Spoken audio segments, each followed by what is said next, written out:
compañero magíster William Bazán. Dentro de nuestro cronograma de actividades académicas del programa semipresencial, hemos planteado algunas acciones importantes dentro de lo que significa la academia. Con el área de realidad contemporánea y nuestros docentes del programa semipresencial, hemos considerado de que esta actividad académica, hoy con esta mesa redonda, para hacer un análisis, para hacer una reflexión de lo que significan los levantamientos populares, levantamientos indígenas y todo lo demás, consideramos de que es necesaria esta temática, llamemos de mesa redonda, llamemos de debate, pero debe significar la presencia también de nuestros estudiantes para que puedan hacer sus preguntas, para que puedan hacer sus interrogantes, debido a que esto no debe quedarse únicamente en el aire. A más de la academia, es importante también indicar de que a través del coordinador del programa semipresencial venimos haciendo otras actividades y no he podido pasar por todos los paralelos, informándoles e indicándoles de que ya está abierta la biblioteca y que ahora ya tenemos secretaria los días sábados.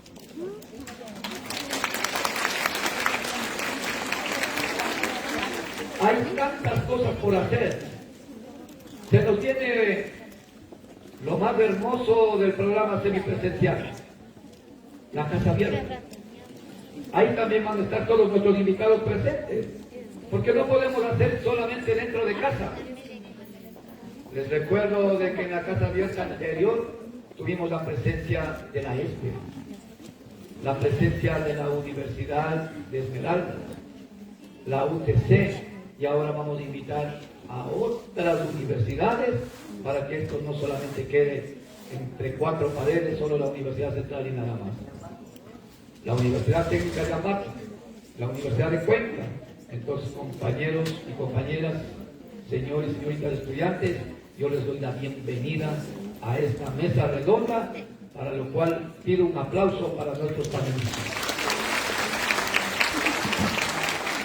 Ya este espacio nos queda corto. A lo mejor tendremos que ver otro espacio, porque necesitamos que todos estén relajaditos, escuchando, y luego abriremos una serie de preguntas.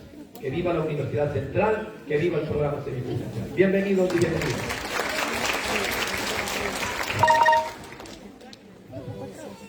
Muchísimas gracias al doctor Rojas por sus palabras de bienvenida. Con esto vamos a dar inicio y voy a pasar la voz al moderador de esta mesa redonda, al magíster Vladimir Cruz, quien es docente del programa semipresencial y también familiar de Henry Quesada, quien fue asesinado en las protestas suscitadas en el Parque El Arbolito en el marco del paro nacional de junio 2022.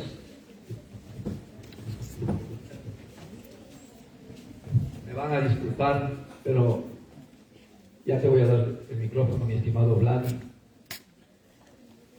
Ustedes saben que en el último paro hubieron una serie de atropellos, una serie de pisoteo a los derechos humanos, y dentro de ellos hubieron mártires.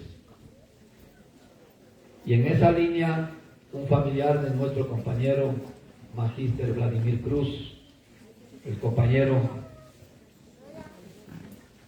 Henry Quesada, falleció fruto de la represión brutal de la policía, y para ello yo pido un minuto de silencio. Pongámonos de pie.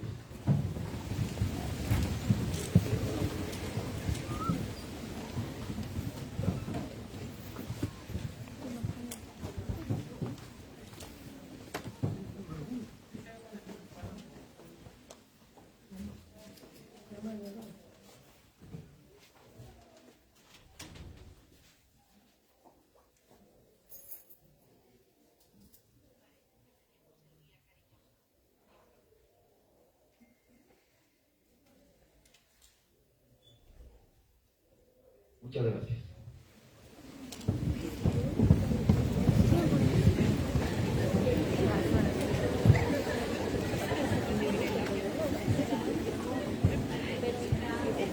Buenos días con todos los presentes. Primero agradecerle a Panchito por las palabras en estas situaciones difíciles de la familia, especialmente de mi primo y la mamá de Henry Quesada, y que han hecho que las visiones respecto al paro tengan otras connotaciones, ya no solo de la solidaridad, la participación en las protestas, sino ya desde el otro lado, desde el lado humano, desde la pérdida de un ser querido. Entonces, agradezco también su presencia en este acto, y la intención es poner en evidencia todas las acciones que se desarrollaron alrededor del paro nacional y el impacto que se han dado en la sociedad. Obviamente desde el punto de vista de la universidad, desde la academia, y por eso contamos con invitados que nos van a ayudar a desarrollar en este tema. La temática es la lucha social y su evolución e impacto. Para lo cual tenemos, en primera instancia, les voy a presentar a la doctora Natasha Rojas. Ella es doctora en Administración Pública, una maestría en Educación Superior y Equidad de Género. Fue la primera mujer presidenta de la FEWE Nacional, de la FEWE de Quito, y se ha desempeñado como docente universitaria y ha sido consultora en varios municipios y prefecturas del país. Un aplauso, por favor. Luego tenemos a nuestro compañero que muchos de ustedes deben conocer, al magíster William Basantes. Él es docente de Sociedad Contemporánea, de Buen Vivir, y actualmente también es presidente de la Federación de Barrios de Quito. Un aplauso, por favor, para nuestro compañero. De igual manera, tenemos la presencia de la señorita Valeria Tapia, es la presidenta de la Asociación de Estudiantes de la Carrera de Educación Básica. Un aplauso, por favor. Y finalmente tenemos a la señorita Lisbeth Carrillo, ella es presidente de la Asociación de Estudiantes de la Carrera de Educación Inicial. Un aplauso, por favor. Les explico cómo vamos a desarrollar esta mesa redonda. En primera instancia vamos a hacer una ronda de preguntas para cada uno de los panelistas. Para ello van a tener 10 minutos, que por favor pedimos que se ajusten el tiempo para poder desarrollar todas las actividades. Y luego vamos a tener una pregunta final para todos los panelistas. En función a las respuestas, a los aportes y a las dudas, chicos y chicas, que se vayan desarrollando en esta mesa redonda, al final se va a abrir una ronda de preguntas para poder un poco explicar o dar contexto a muchos de los temas que aquí se van a tratar. Así que les pedimos en primera instancia la atención del caso que requiere para las temáticas que van a desenvolver nuestros panelistas, y que por favor permanezcan en sus sitios con el silencio respectivo. Muchas gracias. Para lo cual vamos a empezar por nuestro lado derecho con el magíster William Basantes. Y tenemos una pregunta, William, que esperamos que nos ayudes. Le cogimos del frío, ¿no? Pero no hay problema. La pregunta es en relación al último paro nacional de junio 2022, y la pregunta es: ¿cuál fue la articulación respecto a la academia, los barrios de Quito en este proceso de movilizaciones que se dio en el contexto del paro nacional? Estimado William.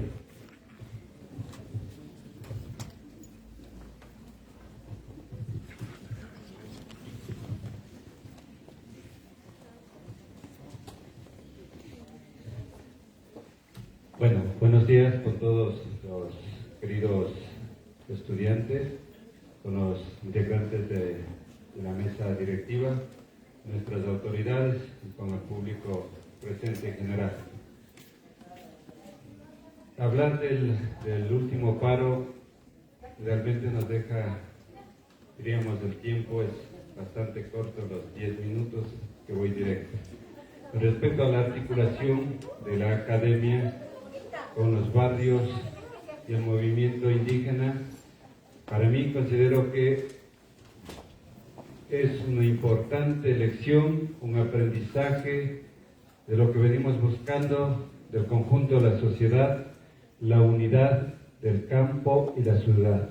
Para hacer las grandes transformaciones, los grandes cambios que esperamos en nuestro país, creo que debe primero darse la unidad, la articulación entre el campo y la ciudad, y en eso está inmerso la academia, en eso está inmerso los barrios.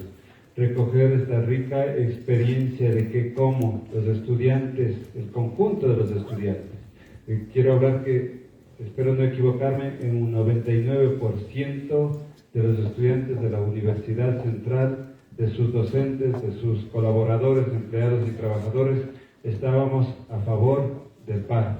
Estábamos desde otro lado de la esquina, al otro lado donde supuestamente estaban los quiteños de bien, estaban las universidades particulares, estaba el gobierno defendiendo sus intereses. Entonces aquí se pone en evidencia lo que tanto hablamos en las aulas, en sus distintos niveles, la lucha social. Esto es una lucha de clase. Por un lado entonces están las universidades públicas como la Gloriosa Central, están los barrios populares, digo los barrios populares porque en Quito existe 1800 barrios y de eso también están los barrios en distintas otras condiciones mejores económicamente, mejores atendidas por el gobierno, por la alcaldía y todo lo demás, y están entonces por otro lado los barrios populares. Y está también el movimiento indígena. Entonces, eso es lo importante rescatar, cómo pudieron participar con la atención a los menores, a los infantes, a los niños, pudieron participar con las vituallas, pudieron participar con la alimentación, pudieron participar directamente en la acción, en las protestas, en las manifestaciones que se desarrollaron durante esos 18 días. Pudimos participar desde los barrios y desde la universidad en la solidaridad para establecer los lugares de descanso, los lugares de acogida. En ese sentido, entonces hemos jugado un papel muy importante, pero también está desde el lado de la propuesta, ¿sí? No solo que fuimos, diríamos, espectadores, sino participamos directamente con la propuesta. ¿Quién no recuerda de que semanas antes del paro, encabezado por William Basantes y los barrios de Quito, estuvimos afuera del hospital Enrique Garcés, estuvimos afuera de los centros de salud reclamando medicina, reclamando insumos, reclamando personal médico, porque nuestros compañeros, nuestros habitantes, nuestros vecinos y vecinas estaban muriendo en los hospitales porque no existía medicamentos, no existía insumos. ¿Cómo no vamos a recordar que dentro del paro, la Federación de Barrios de Quito, encabezado por su directiva, presentamos la propuesta macro integral, una propuesta amplia para mejorar la seguridad en Quito y en el país, en el propio Ministerio del Interior, en el propio Ministerio de Gobierno? Entonces, no solo que hemos aportado, que es importantísimo, con las vituallas, con los víveres, sino también desde el lado de la propuesta. De esa manera entonces se articula ya en la práctica vivencial con el aporte de ustedes y con las propuestas que hemos entregado. Por eso entonces nosotros manifestamos y tenemos claro que este elemento, lo del paro, pudo haberse evitado, que durante un año estuvo en la mesa del presidente de la República para resolver los principales problemas de nuestro país, como es la educación intercultural, como es el congelamiento y la derogación de varios decretos que tienen que ver con el alza del combustible. Entonces, gracias a la participación del movimiento indígena, la incorporación adecuada del pueblo quiteño, hemos logrado algunas victorias en este paro. Primero es la rebaja de los combustibles. Es una victoria ideológica, es una victoria política, la rebaja de los combustibles. Porque con ustedes hemos tratado, ¿sí o no? La esencia del capitalismo, ¿cuál es? Que el Estado participe lo mínimo en el control de los precios de la empresa privada y lograr que a través del Estado, a la clase burguesa, a la oligarquía, que no solo que se congelen los precios, sino que se reduzca por más 15 centavos, que algunos ya de las experiencias que vamos teniendo en varias conferencias lo están viendo mínimo. Es una ganancia porque lo hemos destruido la propia teoría del capitalismo, que el Estado debe intervenir en lo mínimo en el control del precio, y ustedes saben que los precios en el sistema capitalista se controla a través de la oferta y la demanda, es decir, de libre mercado. Ese es un elemento. El otro elemento principal, el que llamo a poner atención a ustedes y a celebrar con nosotros esta victoria, es el decreto 452, que fue establecido para el control efectivo de la especulación, es decir, evitar el alza de los productos de primera necesidad por la especulación. Entonces, eso por favor, tomen en cuenta, tomen nota, estimados compañeros y compañeras, el decreto 452 que se logra a través de estos 18 días de paro, a través de la lucha social. Y el último, entonces, que debo referir también al que ya mencioné, es el decreto 454, que establece el estado de emergencia para el área de salud. Evitamos todo ese proceso, ¿no es cierto?, de lo que tiene que ver con el CERCOP, con las compras públicas, y que durante 2-3 meses se destina a eso para adquirir las medicinas. Hoy va a ser directamente con los proveedores, entonces eso es una ganancia. Y así hay algunas otras cosas que celebrar en este sentido, aquí directamente para los habitantes de Quito, para la gente de la ciudad, diríamos de esos dos decretos, pero también están establecidas, ustedes saben que están implementadas ya las mesas de diálogo, que tenemos 90 días para discutir algunos otros temas, y dentro de esto es que vamos a discutir la propuesta de seguridad, cómo combatir a la delincuencia. Entonces, desde la academia, desde los barrios de Quito, recogiendo las opiniones de muchos estudiantes con los cuales trabajamos en las aulas, hemos planteado que la inseguridad debe ser primero establecida, entender al gobierno que es responsabilidad del Estado. Eso manifiesta el artículo 393 de la Constitución, eso manifiesta explícitamente el 261. Entonces es responsabilidad del Estado, y aprovechando las mesas de diálogo a las cuales he sido invitado y voy a participar también, en donde estamos a establecer que para combatir la delincuencia debe ser prioridad la prevención, es decir, la recuperación de los espacios públicos, las aperturas de las unidades de policía comunitarias que en sus barrios están cerrados, los llamados UPC. ¿Están cerrados o no, queridos compañeros? No existen policías. Entonces, la apertura es la iluminación de las principales calles, principales y secundarias. Entonces, de esa manera. Y el otro elemento, vamos a plantear también esta propuesta de seguridad como la rehabilitación social, es decir, que las cárceles hay una verdadera rehabilitación y no se convierta en la escuela, en la universidad del crimen.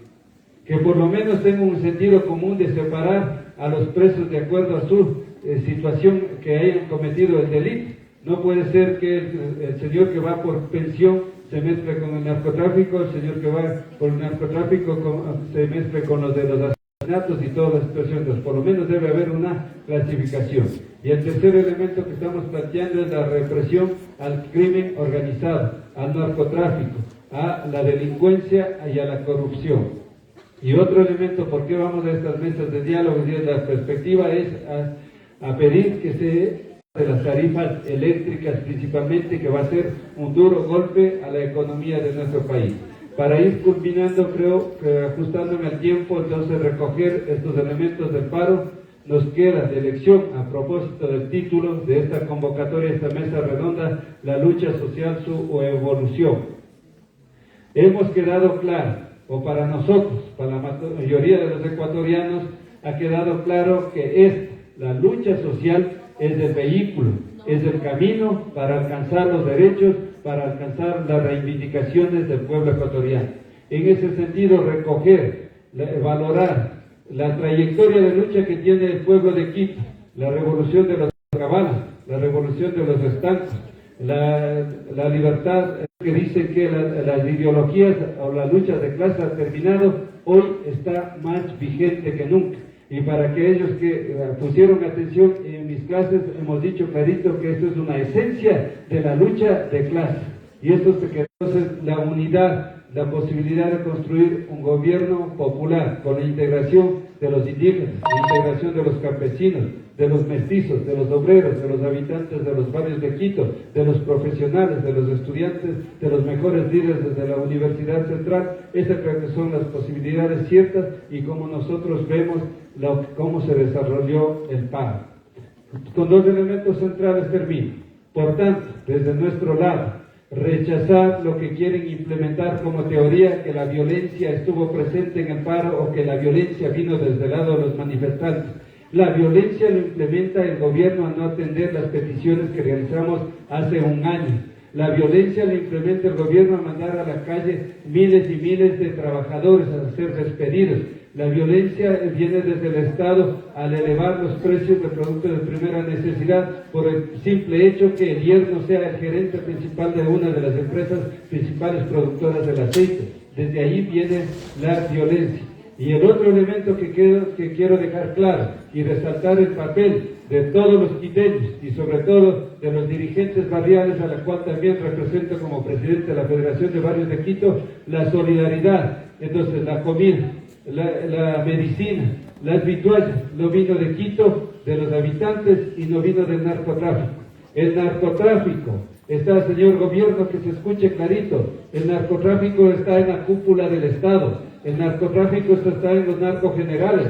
O ya se olvidaron que el señor Nasa de las pirámides del lavado de dinero paseaba con escoltas en todo el Ministerio de Defensa, paseaba en la cúpula de la policía. Entonces hay que dejar claro estos elementos y creo que esos son por en este momento y que por la pregunta planteada, como dijo Vladimir, me cogieron recién en frío, pero alcanzo a desarrollar estos elementos en 9 minutos con 30 segundos.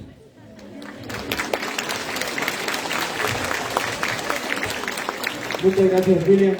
Tu intervención respecto al rol que ha tenido la academia y los barrios de Quito en este paro nacional. A continuación vamos con Lisbeth Carrillo. La pregunta para Lisbeth es: ¿cuáles fueron las experiencias en los días de paro en torno al papel de la universidad como zona de paz?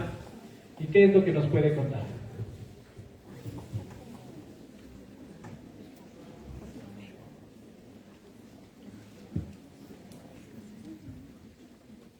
Buenos días, querida mesa directiva, autoridades, docentes, compañeros y compañeras. Antes de iniciar me gustaría, y contarles mi experiencia, me gustaría darles a conocer unos puntos claves que son de suma importancia tocar en esta temática. Para introducirles un poquito al tema, las luchas sociales son aquellas manifestaciones que tiene el pueblo con los objetivos de bienestar multitudinario o gremial. Un claro ejemplo de esta situación es el pasado paro nacional, donde no solo se luchaba por el alto costo de la vida, sino también por un presupuesto universitario adecuado a la infraestructura, a las diversas necesidades en cuanto a infraestructura que tenemos dentro de las aulas de clases. De igual manera, el mantenimiento de las mismas, y cabe recalcar que por el recorte presupuestario que existió anteriormente, existió también la desvinculación docente, donde cientos de maestros y maestras se quedaron sin empleo y varios estudiantes sin un formador que les guíe en su proceso de formación. Enfocándonos un poco en el programa semipresencial, podemos mencionar que estas necesidades son aún más notorias. ¿Por qué? Porque todos nuestros docentes son a contrato. Por esta razón hacemos un llamado al gobierno para que se realicen más concursos de méritos y de esta manera no exista ningún tipo de inestabilidad en mantener vigente el programa semipresencial. También, como ya lo mencionaba el magíster William Basantes, hacemos un énfasis que en el transcurso del día 20 de junio de 2022 el gobierno nacional emite un decreto ejecutivo, el 457, con fecha 20 de junio de 2022, denominado Alineamientos para la Optimización del Gasto Público. Este decreto justamente busca la desvinculación masiva de servidores públicos, tanto en el área de salud como en el área de la educación. Esto pone graves problemas a los docentes que no cuentan con un nombramiento. Y de igual manera, esto afectaría a la educación superior pública y al programa semipresencial como tal. Hablando un poco en términos estadísticos, podemos mencionar que en el periodo de Guillermo Lasso, que ha sido el último, se quitó 117 millones de dólares a la educación superior pública, es decir, a las universidades públicas y a las escuelas politécnicas. Esto quiere decir, lo cual me parece totalmente absurdo, ya que cada año egresan más estudiantes de los colegios y por ende aumentan los estudiantes universitarios. Por esta razón debería aumentarse también el presupuesto como tal. También podemos mencionar que antes éramos 3.000 estudiantes con el mismo presupuesto universitario en cuanto a gratuidad. La gratuidad hace referencia a que no debemos pagar ningún tipo de costo en matrícula ni tampoco en el proceso de nivelación y más que todo en aquellas situaciones internas de las universidades públicas. Este presupuesto contiene una cantidad de 185 millones de dólares, es decir, que se invertía más o menos $1.000 por estudiante. Ahorita somos medio millón de estudiantes y nos mantenemos con el mismo presupuesto de 185 millones. Eso quiere decir que se invierte alrededor de $605 en los estudiantes. Entonces es algo sumamente preocupante. También, como ya lo mencionaban anteriormente, rechazamos cualquier tipo de especulización que hace referencia a que dentro de la Universidad Central como tal existía una red de narcotráfico en el proceso del paro nacional. En mi experiencia como voluntaria dentro de este proceso puedo afirmarles que esta especulación es totalmente falsa, ya que el único propósito que se tenía dentro de este proceso era brindar refugio, alimentación y atención médica a nuestros compañeros y compañeras indígenas. De igual manera, gracias a la solidaridad de los barrios y de los propios estudiantes universitarios como tal, fueron la razón para que nuestros compañeros y compañeras indígenas se mantengan al pie de lucha en los 18 días. Por eso se puede decir que estas especulaciones son el reflejo de que el presidente no tiene ningún tipo de conocimiento a cómo se manejan los grupos sociales. Un poquito para ya culminar, me gustaría mencionar que todas las victorias se realizan mediante las luchas constantes ante las injusticias, y como una de sus representantes estudiantiles les puedo afirmar que seguiremos luchando, seguiremos manteniéndonos al pie de lucha para lograr tener una mejor calidad educativa dentro de nuestras aulas de clase. Y también queremos mencionar que un logro ya se ha tenido dentro de nuestra candidatura y ha sido la apertura de la biblioteca. Y eso ha sido porque hemos tenido gran apoyo de nuestro director de carrera y también de las autoridades de la facultad, pero no contamos con un apoyo total del gobierno, que se hace desentendido ante todas las necesidades que nosotros tenemos los estudiantes de la educación superior pública.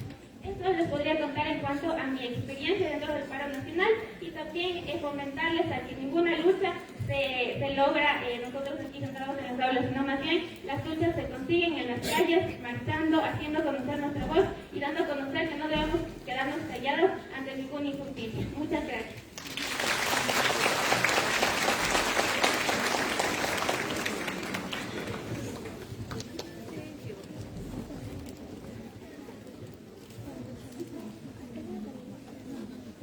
Ya, muchas gracias, Lisbeth, por sus palabras. Queremos mencionar a las compañeras que están en la parte de atrás que por aquí adelante hay algunos puestos sin ocupar. Si están disponibles, sería interesante que puedan sentarse para que no estén de pie.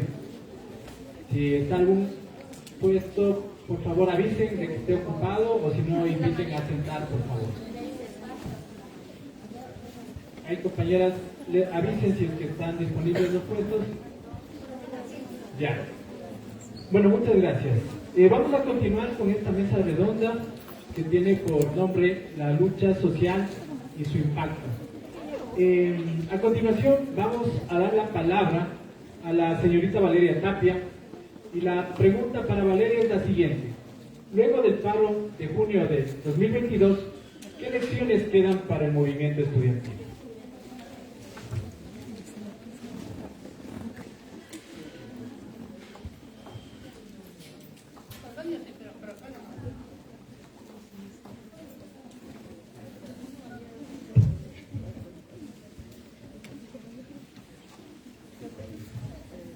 Buenos días, mesa directiva, estimados compañeros de educación básica semipresencial, compañeros y compañeras de educación inicial, estimados docentes.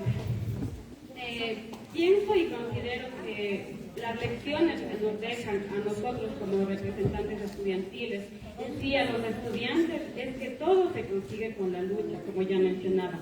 en donde alcanzar los derechos se convierte en un bien común, en un bien colectivo de todos los estudiantes, en donde, si bien es cierto, dentro del paro nacional se manifestaba que los indígenas eran los que estaban al frente de todo, pero no era así. Había muchas organizaciones sociales las cuales se pusieron al frente de este bien para la sociedad, como lo pudimos manifestar dentro de todas las actividades que se realizaron. Los indígenas manifestaban que en cada provincia se iba a realizar, tanto universitario como secundario, al salir a las calles, al salir a las marchas. Eso trajo que también los indígenas vengan a protestar dentro de lo que es Quito y así poder lograr una lucha en común. Dentro de la Cámara es también un poco lamentable decir que tenían muchos compañeros el ánimo de venir, pero tuvieron muchos docentes que no les permitieron al darles clases virtuales.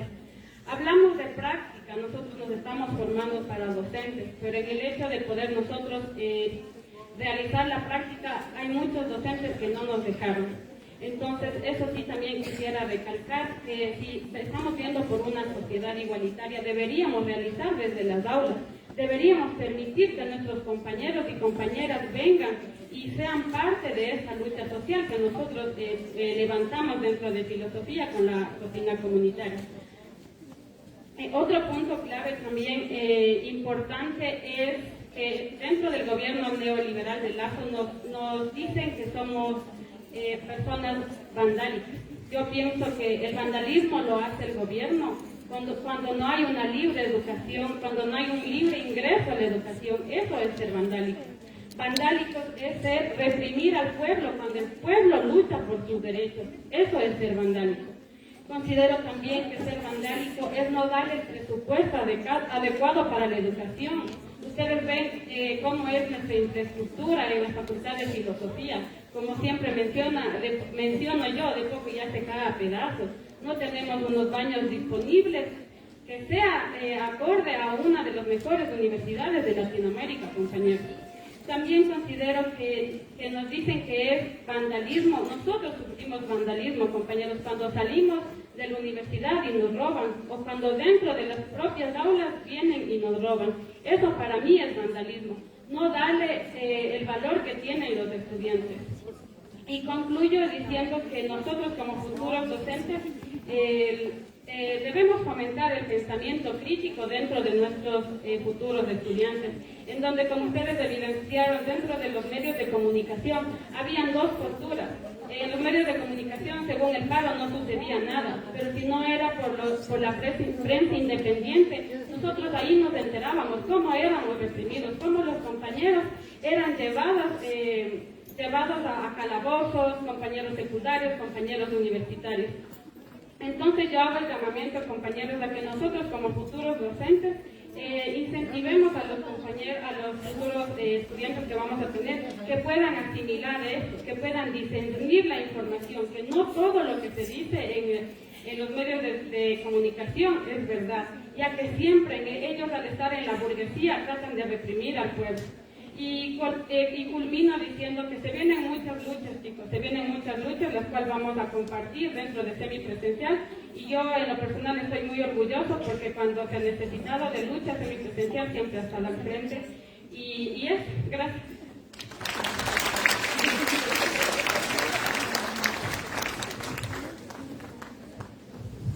Muchas gracias, Valeria. A continuación, vamos a ceder la palabra a Natasha Rojas, y la pregunta para Natasha es, sabemos que el movimiento indígena fueron los principales actores del paro de junio, pero ¿cuál fue el papel que jugaron los movimientos y organizaciones sociales, estudiantiles, barriales en este paro? Queremos saber sus impresiones.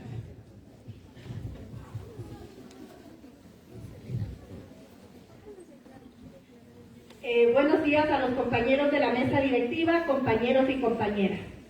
Primero, de verdad, Vladi, quiero expresarte mi solidaridad por el asesinato de tu primo en el paro nacional convocado por el movimiento indígena y las organizaciones sociales. No fue una muerte, fue un asesinato al igual que 6 luchadores adicionales más en este país que perdieron su vida. Decirles a ustedes que desde mi perspectiva, el paro nacional convocado por el movimiento indígena y las organizaciones sociales evidenció las diferencias económicas y sociales existentes en el Ecuador, en donde el 1.3 de la población ecuatoriana es dueña del 50% de la riqueza y el 30% de la población más pobre es dueña del 2.9 de la riqueza en el Ecuador.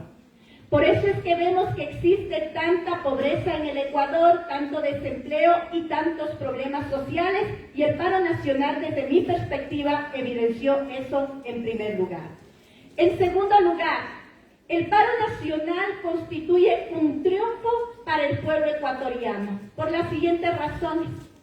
Porque en primer lugar, este paro nacional derrota a la aplicación de una política neoliberal implementada por el gobierno que tiene que ver con la disminución del tamaño del Estado, incremento de los precios de los combustibles, privatización de la educación, de la salud, reducción de inversión para los sectores sociales.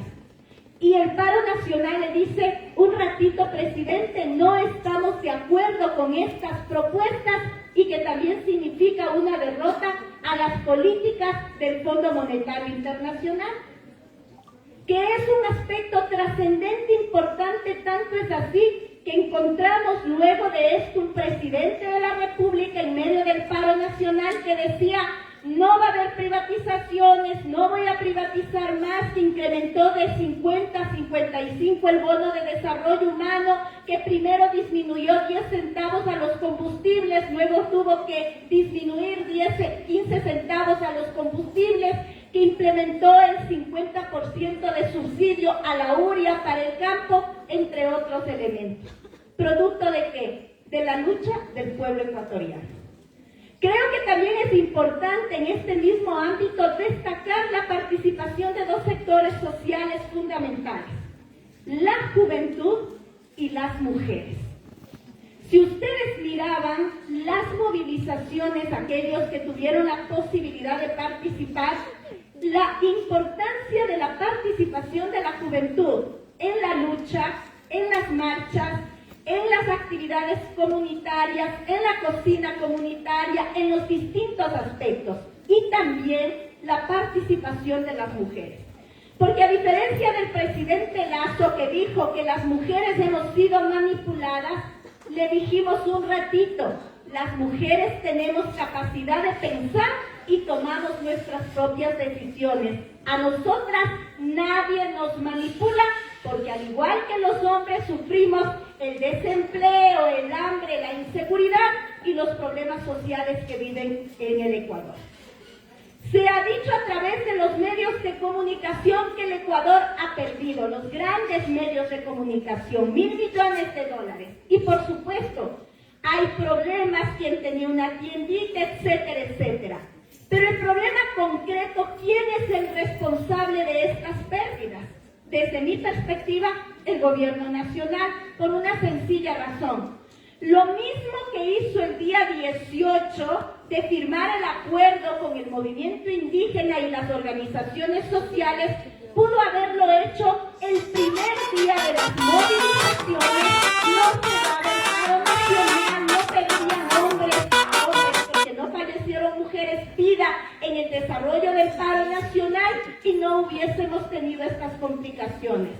Pero el autorismo, la prepotencia, la arrogancia, la necesidad de decir que en el Ecuador no existen problemas, le llevó a tomar estas determinaciones.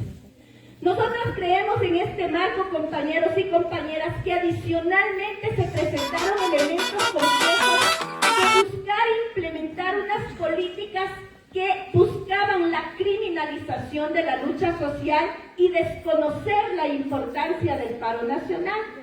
Recuerden ustedes a través de los medios de comunicación los primeros días que decían, no pasa nada, no hay poder de convocatoria. Luego, ¿qué dijeron?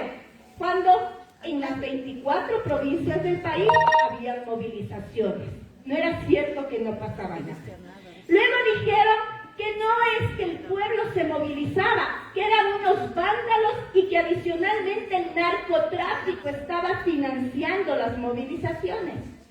Querían vincular el vandalismo y la delincuencia con la lucha social, cuando da la casualidad que en el Ecuador, antes del paro nacional, habían o no habían niveles de delincuencia fuertes. Y luego del paro nacional, ¿hay o no hay niveles de delincuencia fuertes? Sí, que se vincularon algunos, que desprestigió la movilización, sí, pero ese no era el aspecto fundamental. Y luego del narcotráfico, a veces yo trato de entenderle al presidente Lasso, claro, una cosa debe ser dirigir el Banco de Guayaquil, que ni bien entras, ya te cobran por el aire que respiras, que cuando vas al cajero, sacas tu dinero, te cobran 35 centavos, y si quieres un recibo te cuesta 50 centavos más. Entonces no entiende cuál es el funcionamiento de las organizaciones indígenas y sociales del Ecuador. Porque las organizaciones trabajamos sobre la base de un elemento importantísimo que es la solidaridad, que es el trabajo conjunto. Ustedes pusieron a través de sus dirigentes una cocina comunitaria al lado del Coliseo de la Universidad Central. Y ustedes venían a dejar alimentos, venían a dejar vituallas, ahí pelamos papas, ahí hicimos sopa de fideo, ahí se hizo un sinnúmero de elementos, porque esa es la solidaridad. Primero dijeron que no, que cada indígena le costaba $8. Luego, les invito a que vean la posta, estuve en un debate que sale ese programa el lunes con una asambleísta de Creo y dijo que costaba $20 y no tienen pruebas. Cuando se le dijo al gobierno nacional que presente pruebas que si había financiamiento del narcotráfico, no presentaron ninguna prueba. Pero la pregunta que yo le hago al gobierno nacional es la siguiente. ¿Qué pasó con los narcogenerales, que ellos sí están vinculados al narcotráfico? ¿O qué pasó con Don Nasa? ¿Por qué no se le investigó en dónde están vinculados las Fuerzas Armadas y la Policía Nacional? Y de eso absolutamente nada han dicho. Buscaron desprestigiar a las organizaciones sociales. Luego, ¿qué dijeron? Que se criminalice la lucha social.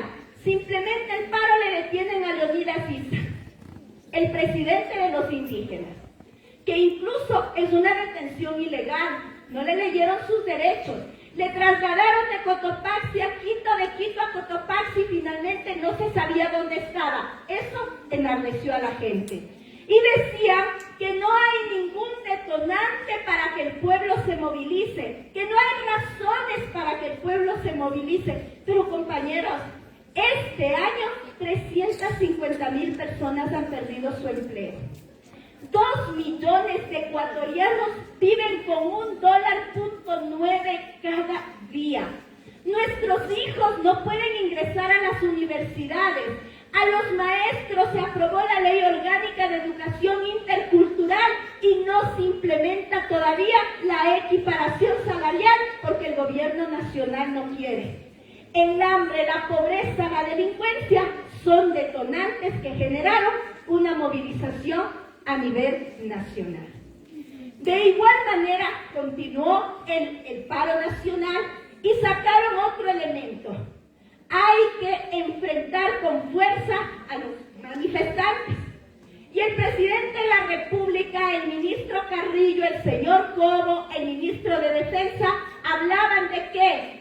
El uso progresivo de la fuerza.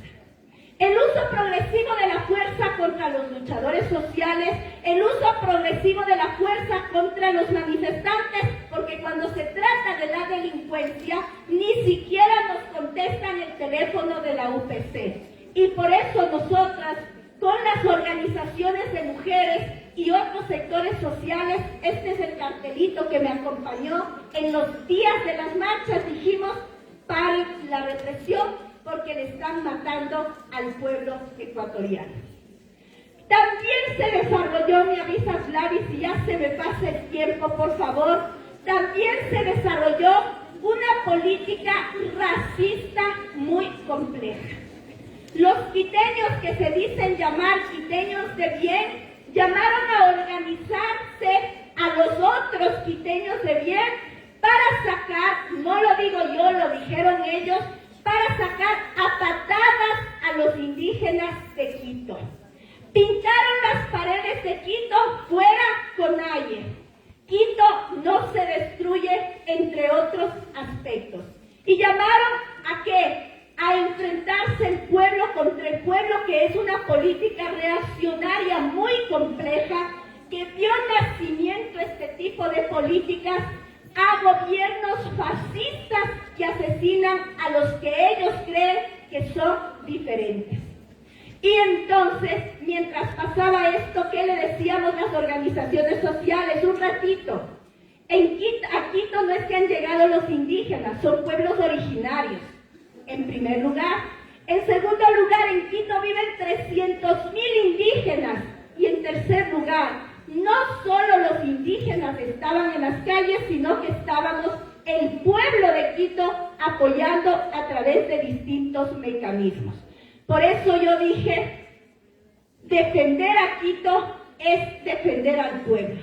Y le dije al alcalde Guarderas que ha traicionado al pueblo de Quito porque se alió con el gobierno nacional para reprimir al pueblo de Quito. Y porque cuando se trata de resolver los problemas de Quito se esconde debajo de una mesa, pero para perseguir, para reprimir al pueblo, a los comerciantes en las calles y otros aspectos, ahí sí son muy valientes. Y no, en Quito necesitamos construir y trabajar por una ciudad solidaria, incluyente, que respete al distinto, que respete al diferente y que trabaje por aquellos sectores que no han trabajado. Concluyo con esto. Se ha convocado al diálogo nacional. Están funcionando las mesas. Esperamos nosotros que existan buenos resultados. Al parecer avanzan las cosas. Pero sí me preocupa provocaciones que hace el gobierno nacional en medio de este diálogo. Continúa señalando que hay financiamiento del narcotráfico cuando le hemos dicho que tenga pruebas y no ha presentado ninguna. Y en segundo lugar, en medio de los diálogos implementa un incremento al precio de la gasolina súper. En medio de los diálogos le lanza la pelotita a la universidad pública que se elimine el examen de ingreso y que ahora sí pueden ingresar a las universidades y no se entregue el presupuesto para las universidades. Y su compañera ha dicho que uno de los problemas, por ejemplo, aquí en la central, es que sus maestros a distancia tienen que vivir de contratos y estar esperando que se contrate el día a día. Y me imagino que la mayoría de ustedes son docentes en instituciones educativas y a ustedes no les han contado, pero el vivir del contrato cada 6 meses y vivir del contrato cada año es una situación bien compleja porque no nos genera estabilidad. Decirles, compañeros y compañeras, que a los pueblos lo único que nos queda es la unidad, la lucha y la organización. Porque solo con estos elementos podremos hacer respetar los derechos que nos corresponden. La Declaración Universal de Derechos Humanos dice una cosa, que los estados son los garantes que los ciudadanos y las ciudadanas tengan derechos a educación, a salud, a empleo, a bienestar, a sueldos de dignidad. Y por lo tanto, el único responsable es el gobierno nacional y a nosotros la responsabilidad que nos queda es luchar por nuestros derechos, no de rodillas, sino con dignidad, con la frente en alto y con las manos limpias que nos caracteriza a los pueblos del Ecuador. Muchísimas gracias a todos.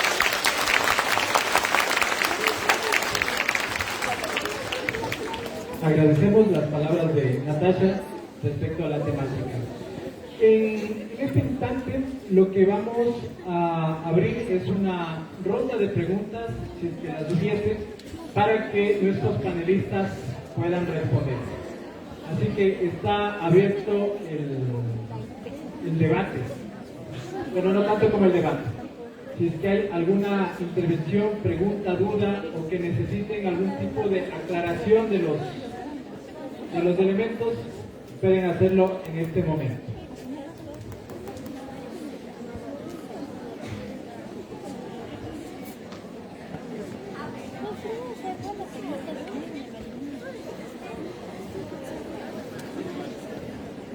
No, si es que tienen alguna pregunta, pues por favor levantar la mano y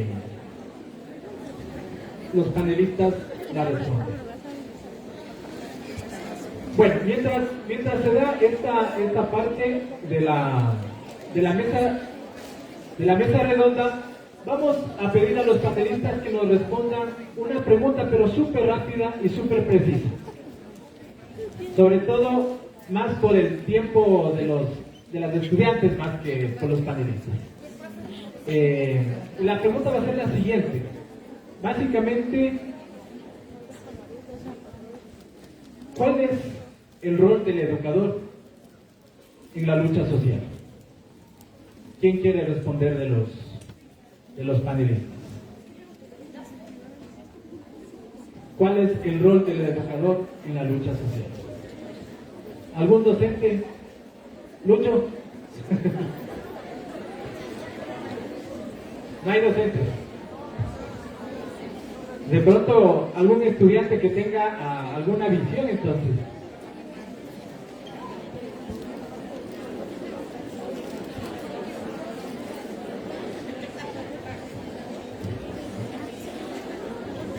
A ver, como en los concursos, ¿me repite la pregunta?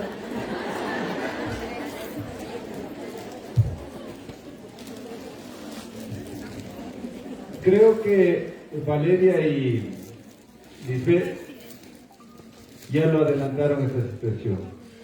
El rol que están jugando desde las aulas lo han rescatado el papel que lo jugaron ustedes durante estos días con la solidaridad, con la vinculación con los sectores sociales, el tener claro el extracto de clase a la cual pertenecemos y levantar la conciencia y demostrar que estos problemas sociales se dan por el tipo de gobiernos que tenemos.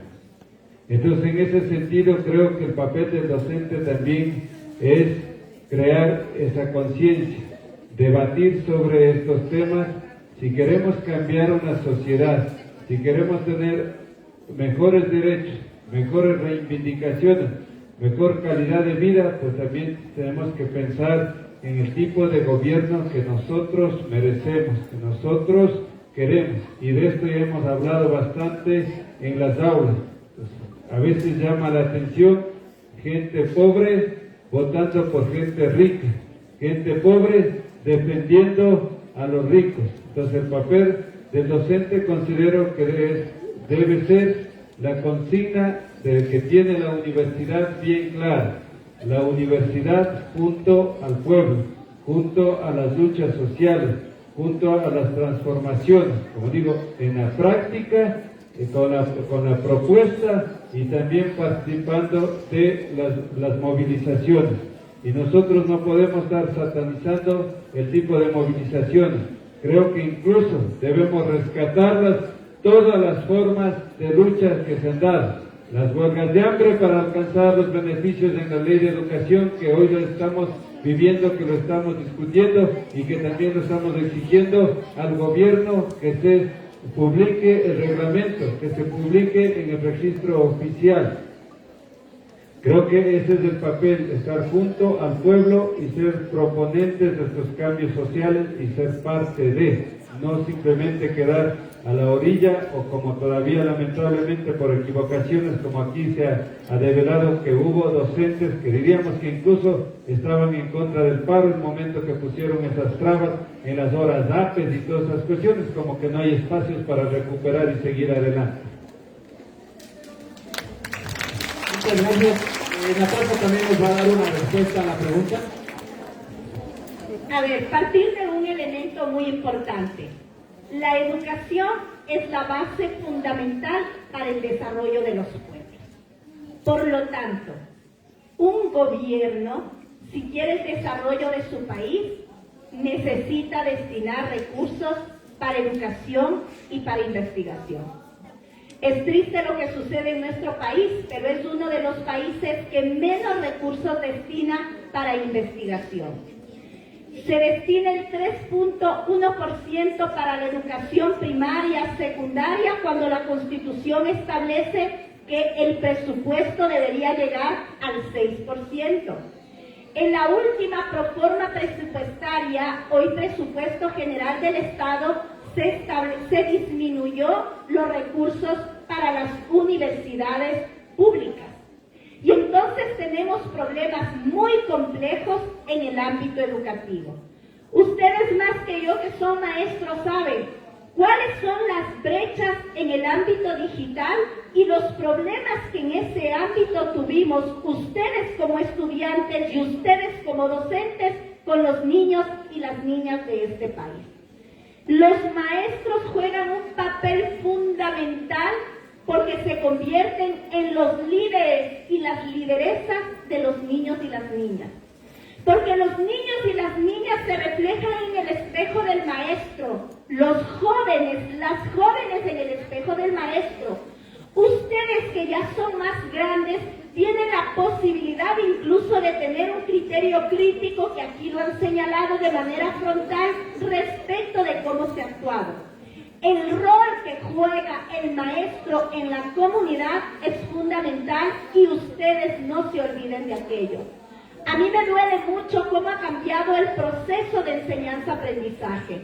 Pero antes los maestros no solo estábamos preocupados del sílabo, de subirla una nota, de subir la otra nota, sino que nos preocupamos del estudiante como ser humano y de los problemas que enfrenta ese estudiante. El tema de la drogadicción, el tema del alcoholismo, por ejemplo, que nos toca enfrentar en las instituciones educativas, requiere de una actuación muy madura del maestro, pero que también le supone en condiciones complicadas frente a los estudiantes. Solo decirles un elemento y con esto cierro. El papel del maestro en las sociedades es determinante y fundamental. Y necesitamos trabajar por una educación emancipadora, por una educación solidaria, por una educación para la libertad, para la solidaridad, para la justicia. Que si pedimos que a nosotros nos dejen expresar lo que creemos nuestros maestros, ustedes tienen la misma responsabilidad con sus niños, con sus niñas, con sus adolescentes, con sus jóvenes, porque en nuestras manos, compañeros y compañeras, está también el futuro de la juventud y de la niñez. Muchas gracias. Muchas gracias, Natalia. Bueno, en este punto de la mesa redonda, lo que vamos a hacer es a manera de conclusión y de cierre, algunas de las ideas principales de lo que han participado nuestros panelistas. Para eso me van a permitir que me ponga de pie o ponerme acá. Y retomando las palabras tanto de William, de Natasha, de Lisbeth, de Valeria, respecto al porqué de esta mesa redonda. Primero, hacer notar una de las características del paro nacional es que es una victoria popular, con sus diversidades, con sus características y con cada uno de los elementos distintos. No es algo hegemónico, no es algo específico, pero en lo fundamental es una victoria para el pueblo. Es algo que debe dejarnos representativo para nosotros por las acciones que nosotros tomamos. Principalmente por lo que mencionaba William, la unidad del campo con la ciudad. No es un tema solo del movimiento indígena, no es solo un tema del pueblo mestizo, no es solo de los barrios, es del conjunto de la sociedad. Aquí debemos entender, tomando la pregunta que se les hizo, el tema del rol del docente, ¿cómo entendemos nosotros la interculturalidad? ¿Cómo nosotros desarrollamos temas de la cultura? ¿Cómo entendemos la diversidad de otros pensamientos y de otras visiones? Nosotros, incluso desde el punto de vista popular, desde la ciudad, entendemos la cosmovisión de los pueblos indígenas. Nos sorprende, nos llama la atención. Muchas veces hasta hacemos cuestionamientos. ¿Por qué a las movilizaciones, a la protesta, están con los hijos, están con señoras? Sí, la visión de baby sister, de la visión de alguien que le cuide a los niños no existe, como para dejar a los niños encargados de él. Salen toda la familia. Hay alguna persona que está cuidando en el campo muy difícilmente. Ustedes incluso hasta en el TikTok pueden ver algunas explicaciones de las personas que decían, yo me quedé aquí porque estoy cuidando a los animalitos, pero toda mi familia salió hacia la ciudad. Entonces, entender el tema de la interculturalidad, de la unidad del campo y la ciudad, también nos hace entender algunos otros elementos que hablaban respecto a la derogación de los decretos 452 y 457, que principalmente favorece a que el gobierno despida gente. ¿Quién se perjudica en un despido? Todos. Se despiden nuestros papás, nuestros familiares, nosotros mismos que corremos el riesgo de salir al desempleo por estos decretos. Esto ha evidenciado que, nuevamente, algo que nosotros siempre estamos peleando y que es necesario que ustedes tengan conciencia y claridad, que es un tema del presupuesto del Estado. Si no tenemos presupuesto para la educación, todos estos problemas en la calidad de la educación es muy difícil que los solventemos. Necesitamos mejorar la infraestructura, necesitamos tecnología, necesitamos disminuir la brecha tecnológica, pero sobre todo necesitamos espacios seguros. Algo decían por acá desde los baños. Los baños son un drama en esta facultad. Sí, necesitaríamos más baños. Pero eso no es cuestión de hacer, vamos a hacer los baños de acá. Necesitamos recursos para hacer eso. A esto también tenemos que agregar el cuestionamiento que se hace a la calidad educativa respecto a las visiones que tienen otras personas e incluso docentes en la propia institución. William hablaba de cómo es posible de que haya una, llamémosle así, una unidad entre los estudiantes y docentes para hacer un tema de solidaridad en toda la universidad y que aquí haya docentes que vayan en contra de esa solidaridad, que pongan trabas para que se desarrollen esos datos. Entonces eso es como inconcebible. ¿Cómo es que la universidad es un espacio de paz, pero a la par hay docentes que están poniendo trabas a desarrollar esta actividad? Bueno, y en medio de esto yo quiero hacer también un paréntesis por el tema personal para mencionar un tema que es el papel y el cuestionamiento a los medios hegemónicos. Cuando hacemos un cuestionamiento a los medios hegemónicos, estamos hablando del cuestionamiento a los grandes medios de comunicación y cuál es su papel. Ellos nos venden una idea, una verdad diferente a la que pasa. Yo les digo, voy a hacer un paréntesis porque aquí quiero topar el tema de mi primo asesinado en el parque en el Arbolito. Y que para los grandes medios no existe ese asesinato. No ha habido entrevistas, no ha habido investigación, no ha habido titulares, no ha habido primeras planas, ni para mi primo, ni para ninguno otro de los asesinados en este parque. Ha habido titulares para lo que mencionaban los compañeros, el tema del narcotráfico, el tema de dónde se financia el paro, pero sin ningún sustento, sin ninguna investigación. A ningún medio ha pedido, por lo menos, de entrevista de los familiares. Sí, han habido los medios que decían independientes, alternativos, sí nos han hecho entrevistas para comunicar nuestra verdad, pero los grandes medios hegemónicos nada. Entonces, en ese sentido, hay que identificar cuál es nuestro papel, el cuestionamiento que debemos hacer no solo a los medios, sino a esas ideas que van en contra de las necesidades populares. Bueno, y finalmente, tomar en cuenta cuál ha sido nuestro papel en este paro.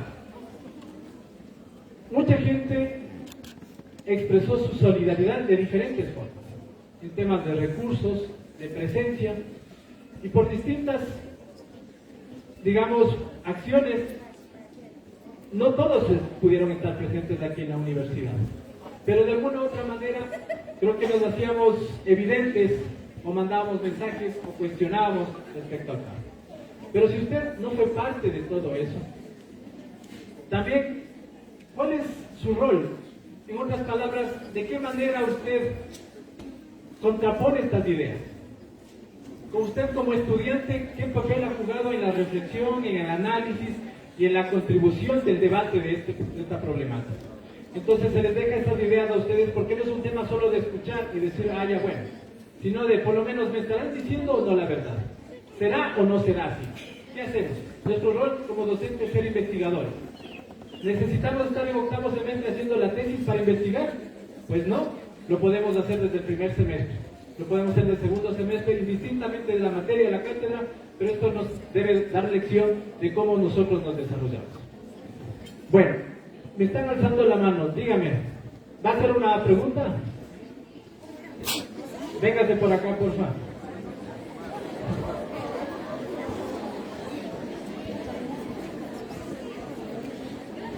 Buenas tardes a todos. Para cualquiera de la mesa de las redes. Yo quiero saber que, bueno, mis compañeros también, qué pasaría en el ámbito educativo si el gobierno no cumple con lo que es, o sea, aumentar el sueldo. O sea, si no cumple, porque actualmente disminuyó el sueldo, obviamente. Entonces, si no cumple con esto, ¿cuál sería nuestro plan en ese aspecto como estudiantes, como docentes? ¿Podría haber un paro? La pregunta es, ¿qué sucede si es que respecto al presupuesto no se cumple? Ya, ¿cuáles serían las acciones si es que finalmente no se cumple el presupuesto? Ya, vayan pensando cuál es. ¿Quién va a responder esta? Vamos con Fabricio. ¿Dónde está Fabricio?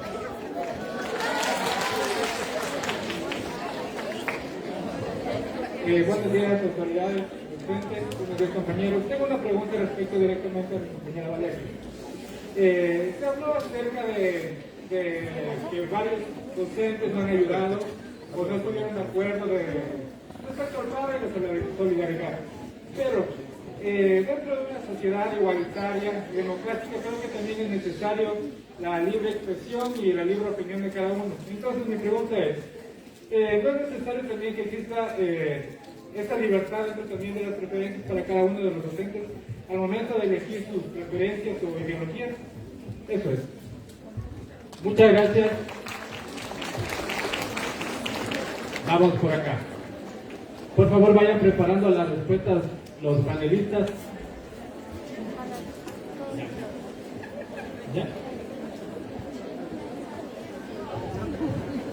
La pregunta que tengo yo es, ¿qué opinan ustedes ante la represión policial que hubo en contra de los manifestantes y la inoperancia que tiene la policía ante la delincuencia? Ya, muy bien, clarísimo, ¿no? A ver, por acá. Buenas tardes con todos. Yo más que una pregunta tengo un punto de vista. Con respecto a lo que dice el magister Vladimir, pues nosotros como estudiantes yo creo que estamos preparándonos para preparar. Entonces en nuestras manos está el futuro y cómo nosotros vamos a inculcar en estas pequeñas cabecitas la lucha social. De cómo nosotros vamos a hacer que estas nuevas generaciones van a construir un verdadero buen vivir y una verdadera cultura de paz. Entonces, el llamado es para que nosotros, estudiantes, futuros docentes, hagamos lo posible para que la verdad llegue a estas cabecitas y no solamente lo que sale en los medios de comunicación o lo que tal vez sus familiares quiteños de bien les van a inculcar en sus cabecitas. Tenemos que tener en cuenta que a nuestras manos van a llegar niños de todas las clases sociales. De todas las clases sociales que se han inventado, ¿no? Porque todos somos iguales, todos somos indígenas, todos descendemos de los indígenas. Aquí no hay españoles de sangre azul, no hay gringos, no hay nada, todos somos mestizos y todos merecemos respeto y merecemos conocer la verdad. Merecemos tener una cosmovisión de todo lo que significa ser latinoamericano, ser indígena y ser de bien no quiere decir tener plata, sino tener valores bien afianzados que se pongan en práctica para poder salir adelante. Muchas gracias. Chicos, pongan atención solo una cosita. A partir de lo que se acabe el evento, vamos a tener una hora de almuerzo. Así que no piensen que se les acaba. Así que les pido que se tomen paciencia un momentito, ¿ya? Buenas tardes a todos. Bueno, mi pregunta es para usted. Yo quiero saber, usted como familiar usted es familiar de uno de los fallecidos, ¿no es cierto? Entonces yo quisiera saber, ¿usted cree que ha valido la pena tantas pérdidas humanas después del pacto? Muy bien, muchas gracias. Otra, no sea acaparador. A ver.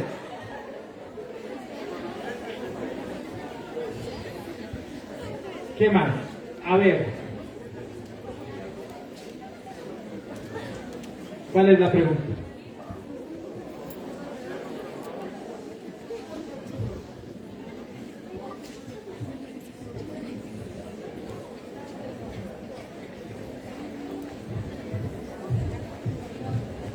Gracias, saludar. Y buenas tardes a todos los panelistas y compañeros también que están en esta mesa redonda. Bueno, yo también quería contar algo que ya habían hablado nuestros docentes, nuestros panelistas, en función de lo que es el rol del docente en el PAR. ¿Cuál fue el rol del docente en el PAR?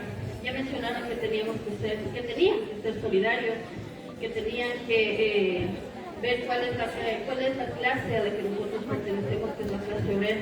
Pero también nosotros tenemos que darnos cuenta como futuros docentes que uno de los principales elementos es el cuestionador, porque nosotros tenemos que preguntarnos cuál es el motivo por el que se inició el PAR, cuál es el resultado del PAR, por qué estábamos luchando en el PAR, porque algunas personas no lo saben y tampoco los estudiantes, los niños, no lo saben y ese es nuestro papel.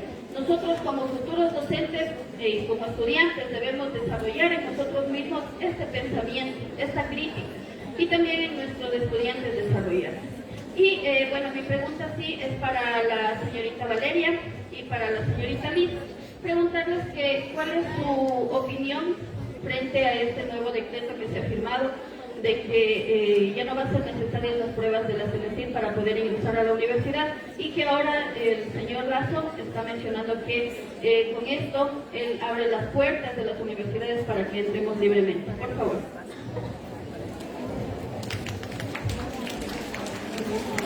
Listo, muchas gracias por sus preguntas, chicos. A ver, vamos a empezar. La pregunta de ¿cuál? ¿La del presupuesto, la primera? Todas. A ver, recuerdo la pregunta que decía la señorita, ¿qué va a pasar si el gobierno no cumple? Recuerden que tienen 90 días en estas mesas de diálogos y algunos temas que están en debate. Y el movimiento indígena ha dicho clarito que si en 90 días no se cumple, no responde, que se reactiva el paro. Esa propuesta, esa premisa está lanzada. Pero yo quiero a ustedes trasladarles al primer semestre, a todos, a mis colegas que están ya por salir casi despidiéndose, que están en octavo, noveno. Quiero regresarles, retroceder al primer semestre, segunda clase, sociedad y cultura, realidad nacional, como ustedes lo llamen, modos de producción. Situarles en el momento en que nos encontramos. La sociedad ecuatoriana vive en el sistema capitalista, el modo de producción del sistema capitalista.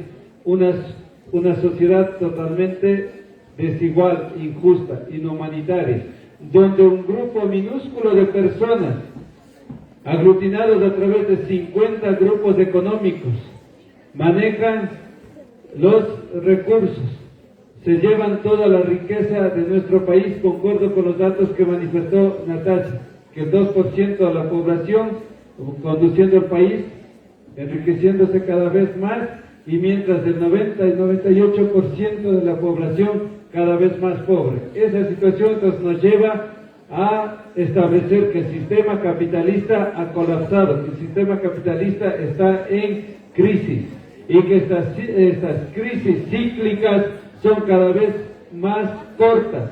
Recuerdo en la juventud que los paros, las movilizaciones, las botadas de gobierno se daban cada 10, 12 años.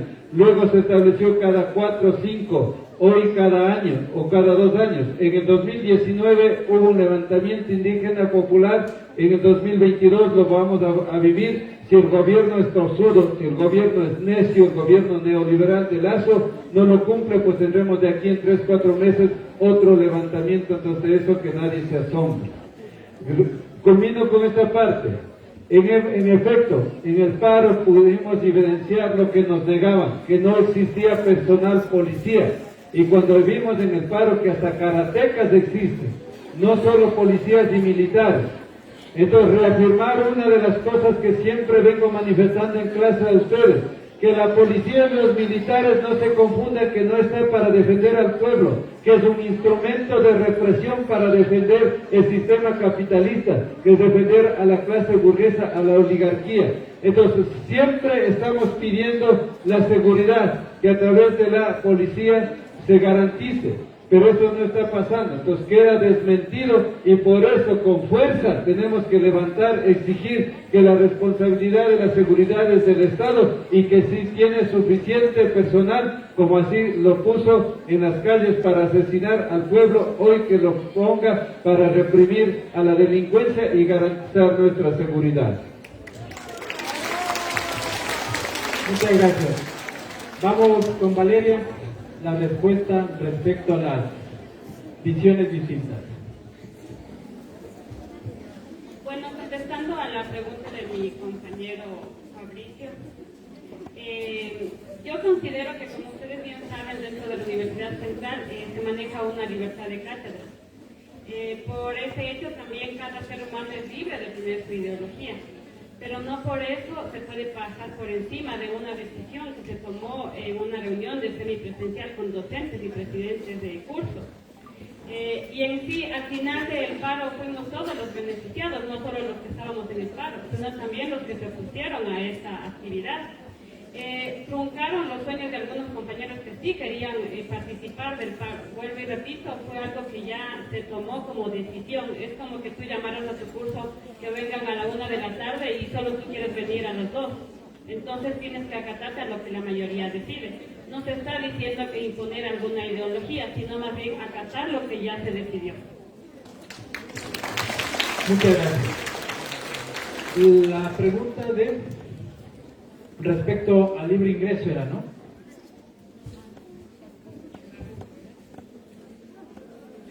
Dale.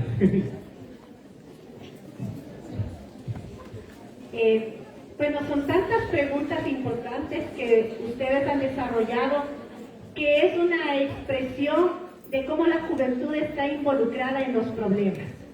Porque ustedes son bastante jóvenes. Yo tengo 47 años.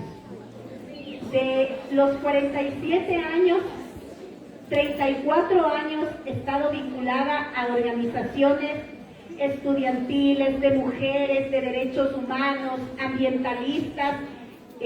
Tuve la oportunidad de ser presidenta de la FEWE de la Universidad Central y les comento esto porque siempre el presidente de la FEWE era un hombre alto, fuerte, etcétera, etcétera.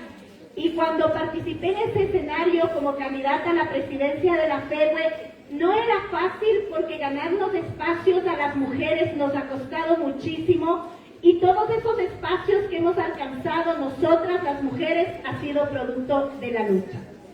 Y respecto de ese momento, una de las discusiones que también existía era el debate de libre ingreso a la universidad y que no se elitice y que tenga la posibilidad de ingresar al pueblo. Pero yo solo les hago una reflexión.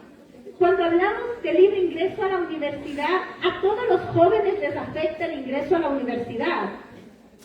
No, porque los hijos de los que más tienen jamás van a entrar a la central o a las universidades públicas. Ellos tienen sus cupos en universidades fuera del país. Y de ese grupo los que menos tienen en las particulares del Ecuador. Pero ¿a quién afecta principalmente el no poder ingresar a las universidades?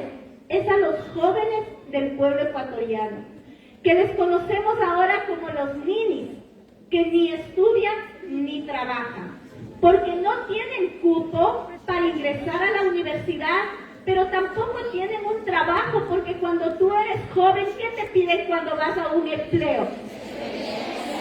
Y como no tenemos experiencia, bueno, como ustedes no tienen experiencia, ¿no es cierto? Si no van a decir cómo es eso. Y como no se tiene experiencia, no puedes acceder a este trabajo. El libre ingreso es un derecho de los jóvenes. Está bien eliminar esas pruebas, pero lo principal y lo más importante es garantizar el presupuesto para las universidades. Porque si tú no garantizas presupuesto, ¿cómo contratas más docentes? ¿Cómo construyes infraestructura? Entonces las cosas deben estar acompañadas. Sí, libre ingreso para las universidades, ¿con qué? Acompañado del presupuesto fundamental. El segundo elemento que quería responderles era respecto a la seguridad ciudadana. Chicos y chicas, la seguridad ciudadana es un derecho que tenemos todos y todas. Pero aquí solo una reflexión, se vuelve a repetir lo mismo. Algunos de ustedes son madres y padres de familia. Cuando salen nuestros guaguas al parque, a la cancha, y si son jóvenes, se van a una fiesta, uno está con el Ave María en la garganta porque no sabe lo que les puede pasar. Y las mamás de ustedes o los papás de ustedes cuando salen a una fiesta, ¿qué hacen los papás a cada rato? ¿Y ustedes qué hacen? Ustedes no contestan, no mientan, ustedes no contestan el teléfono y ustedes no tienen la idea de lo que eso nos genera. Pero vean también aquí las diferencias. Los hijos, en cambio, de los que más tienen carro, tienen guardaespaldas y tienen todo y no les preocupen las mismas condiciones de lo que nos preocupa a nosotros. ¿Se dan cuenta cómo son las diferencias de clases? Entonces, este es un elemento. La Policía Nacional tiene la obligación de protegernos a los ciudadanos y las ciudadanas, pero lo más importante, si nosotros queremos seguridad, necesitamos que garanticen empleo, acceso a la educación, acceso a los hospitales, a la salud con medicinas, seguridad social, las calles iluminadas, el transporte las 24 horas del día, los parques en buen estado. Es decir, miren, lo fundamental es la prevención acompañada de la acción que puede hacer y que debe hacer la Policía Nacional frente a los grupos delincuenciales que están organizados. Porque ahí yo comparto lo que decía la compañera. Al pueblo le reprimen y cuando van a reprimir a los delincuentes se esconden, se van corriendo. ¿Qué dice? No, eso no puedo decir. Les da miedo, no enfrentan. Esa realidad hay que cambiar. Chicos y chicas, felicitaciones a ustedes. Levanten la mano cuántos trabajan de aquí. La mayoría. ¿Y saben qué? ¿Y cuántos quisieran tener un trabajo? Levanten la mano. Todos, todas. Una cosa, ojo, ustedes felicitaciones porque hacen un doble esfuerzo. Porque ustedes estudian y trabajan. Porque si no trabajarían, no podrían tener recursos para estudiar. Y ojo, hay compañeras, no les conozco a todos, pero como a la Gaby que le conozco, ponte de pie por favor. Igual que la Gaby, muchas de ustedes estudian, trabajan, son madres y son jefas de hogar, porque yo también soy jefa de hogar y el trabajo de ser jefa de hogar no es fácil, chicas. Un aplauso para todos ustedes por esta labor y por esta actividad de desarrollo. Muchas gracias.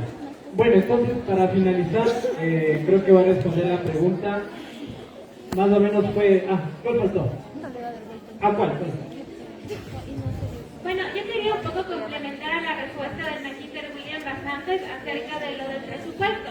Nosotros como estudiantes, ¿qué debemos hacer cuando el gobierno no cumple un estatuto o no cumple un derecho? ¿Qué debemos hacer? ¿Qué creen ustedes que debemos hacer? ¿Quedarnos sentados? Exactamente, que lo que debemos hacer es movilizarnos, salir a las calles, hacer escuchar nuestras voces. Eso es lo que debemos hacer y lo que nos caracteriza a nosotros como estudiantes de la educación superior pública, específicamente de la Universidad Central del Ecuador y del programa semipresencial. Entonces nosotros como dirigentes estudiantiles, ¿qué hacemos? Hacemos convocatorias, pero no se trata de que solo los dirigentes estén presentes y se pongan al frente dentro de las manifestaciones.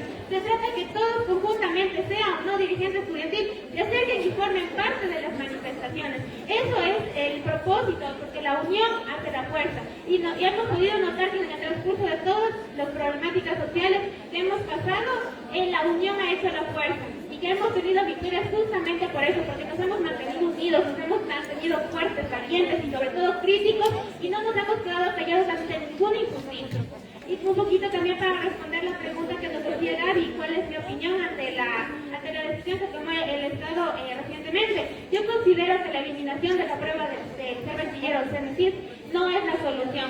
La solución es tener un libre ingreso, donde se cuenten con los recursos necesarios para satisfacer todas las necesidades educativas que nosotros tenemos. Nosotros como estudiantes universitarios somos testigos y hemos sido palpantes de todos los daños que tenemos dentro de la infraestructura de nuestra universidad, dentro de la calidad también docente. Entonces, quería mencionarles eso. Muchas gracias. Muchas gracias. Bueno, les decía, en mi caso, a la pregunta que hizo la compañera, tenía que ver con mi primo y la pérdida de un ser querido en medio de un paro nacional. La pregunta básicamente es, ¿valió o no valió la pena ofrendar una vida en un paro nacional? Yo creo que esto tiene muchas respuestas dependiendo los contextos y dependiendo las situaciones. Esta pregunta que le hagan a la mamá quizá va a tener otra connotación. Para Henry, en mi caso de haberle conocido desde el Colegio Mejía, de haber compartido mucho con la familia de él, principalmente con la hermana que es mi contemporánea, yo viví parte de su vida en función de sus necesidades, de sus carencias. Ellos se quedaron huérfanos a los 12 años, me parece. Perdieron a su padre. Su mamá no tenía trabajo y de una u otra forma lograban solventar su vida. La una en el Simón Bolívar y Henry en el Mejía. Fruto de eso, Henry y su hermana deciden migrar por la crisis económica del 2000. Y migran a Inglaterra, a Londres. Él se queda cerca de 11 años, regresa en el 2012 más o menos, y esto hace de que tenga una visión distinta de lo que son las faltas de oportunidades de su propio país, que haya tenido que salir del país y palpar las necesidades en su país y en otro país. Porque ustedes saben, tienen familia migrantes y saben cómo es eso. Llegar acá significó también tener falta de oportunidades, porque tampoco es que el trabajo era de dónde escoger. Por tanto, él siempre fue una persona que tenía conciencia de clase, tenía elevado el sentimiento de solidaridad, tenía elevado esa preocupación popular. Él no militaba en ninguna organización, sus únicos amigos eran del Mejía, pero siempre estaba alineado, digamos, a estas causas populares. Él siempre se sumaba a estas luchas populares. Entonces, si ustedes me preguntan, ¿valió o no valió la pena?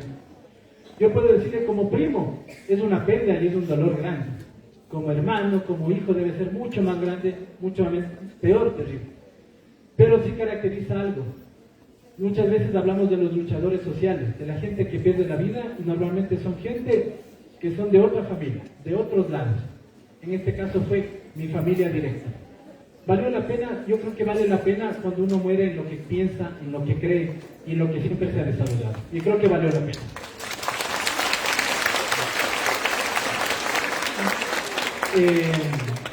Bueno, pues chicos,